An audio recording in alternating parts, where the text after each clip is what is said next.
अमीर जमात इस्लामी सिराजुल हक ने बिजली मजीद महंगी होने का खदशा जाहिर कर दिया। लाहौर में प्रेस कॉन्फ्रेंस करते हुए कहा कि हुकूमत बड़े बड़े नादहिंदगान पर हाथ नहीं डालती, गरीब को बिल देना पड़ता है।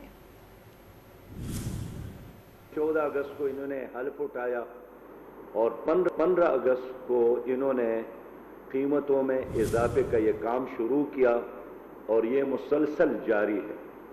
आज भी अखबारात की जीनत है ये खबर कि निपरा में ये तजवीज़ लाई गई है कि आइंदा महीने बिजली के फी यूनिट कीमत में मज़ीद इजाफा किया जाए और इसको 75.30 रुपया की जाए, 75 रुपया और 30 पैसे, और ये सिलसिला जारी रहेगा। तो जमात इस्लामी ने इस जुल्म के खिलाफ पेशावर में, लाहौर में, कोयटा में धरने दिए।